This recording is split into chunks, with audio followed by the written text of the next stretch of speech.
इस वर्ष के 15 अप्रैल तक उपलब्ध आंकड़ों के अनुसार सर्वोच्च न्यायालय में 67,279 मामले लंबित थे।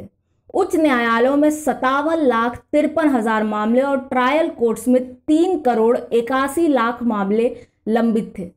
ये जो लंबित मामलों की संख्या है, यह हमारी न्यायिक व्यवस्था की सबसे बड़ी कमी है, क्योंकि माना जाता है कि यदि न्याय देने में देरी की जाती है तो वह न्याय न देने के बराबर होता है। उस पर भी चिंता का विषय यह है कि प्रतिवर्ष 19% की दर से लंबित मामलों की संख्या बढ़ रही है। एक और न्यायाधीशों की पदों पर नियुक्ति की जो प्रक्रिया है, उसके कुशल न होने के कारण इस प्रकार के लंबित मामले देखने को मिल रहे हैं। लेकिन आज के वीडियो में हम बात करेंगे एक लो हैंगिंग फ्रूट की, यानी छोटे से प्रयास से इस बड़ी जो समस्या है लंबित मामलों की, उसको निपटाया जा सकता है। इसके लिए जो जस्टिस संजय किशन पॉल हैं, जो कि सर्वोच्च न्यायालय में एक वरिष्ठ न्यायाधीश हैं, उन्होंने पिछले माह अपना एक निर्णय सुनाते हुए, जो कि फेसबुक और दिल्ली विधानसभा के मामले पर था, उसकी पोस्ट स्क्रिप्ट में इस पर विचार लिखा था।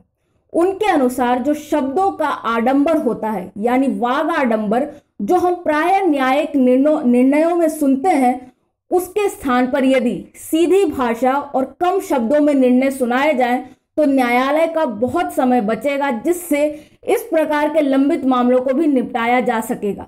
ध्यान दें तो जो वकील होते हैं, उनकी तरफ से भी जो तर्क दिए जाते हैं वह प्रायः पुनरावृत्ति के शिकार होते हैं, यानी वे एक ही बात बार बार कहते हैं, अत्यधिक शब्दों का उपयोग करते हैं। उनका जो लिखित तर्क दिया जाता है, उसमें भी जो पूर्व उदाहरण दिए जाते हैं, उनमें बहुत सारे उदाहरण की संख्या दी जाती है कि पहले न्यायालय ने इस प्रकार का निर्णय लिया था और उसके आधार पर वे अपने पक्ष में तर्क रखते हैं।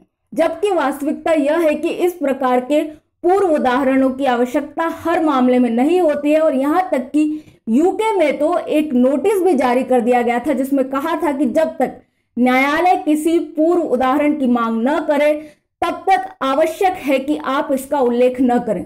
इस तरह से जो लिखित तर्क दिए जाते हैं, उनकी मात्रा कम की जा सकती है। उसके बाद जो न्यायालय भी अपने निर्णय सुनाते हैं, आपने प्राय देखा होगा कि वे काफी लंबे होते हैं, वाग आडंबरों से भरे होते हैं। और यदि न्यायालयों के निर्णय सुनाने का उद्देश्य यह होता है कि वे चाहते हैं कि जो याचिकाकर्ता साधारण पृष्ठभूमि से आते हैं, वे भी इन निर्णयों को समझ सकें, तो न्यायालयों को आवश्यकता है कि वे एक सीधी भाषा का उपयोग करें और इस तरह के वाग आडंबरों में न फंसें। इसका एक और नुकसान यह होता है कि जब न्यायालय के निर्णय स्पष्ट नहीं होते हैं तो उस पर समीक्षा याचिकाएं दायर की जाती हैं और उसके बाद और समय लगता जाता है न्यायिक प्रक्रिया में। आपने एक और चीज देखी होगी कि न्यायालय अपना फैसला सुरक्षित कर लेते हैं, लेकिन निर्णय कुछ हफ्ते बाद सुनाते हैं। वह भी इसी कारण होता है कि न्यायालयों को इतने बड़े तर्क वितर्क को पढ़ने के लिए समय चाहिए होता है, जिससे फैसला लंबित हो जाता है। ये कुछ उदाहरण थे जिससे न्यायालय अच्छी और सटीक भाषा का उपयोग करके न्यायालयों का समय बचा सकें। इसमें आवश्यकता है कि वकील और न्यायाधीश दोनों साथ मिलकर काम करें और इस चीज को प्राथमिक स्तर से लागू किया जाए। उसके लिए बच्चों को शिक्षा में इस प्रकार की चीजें पढ़ाई जाए कि कम से कम शब्दों में अपनी बात कैसे कही जाए, तभी आगे चलकर इस प्रकार के वागाडंबरों से हम बच सकेंगे। मैं हूं निष्ठा अनुश्री, देखते रहें स्वराज्य।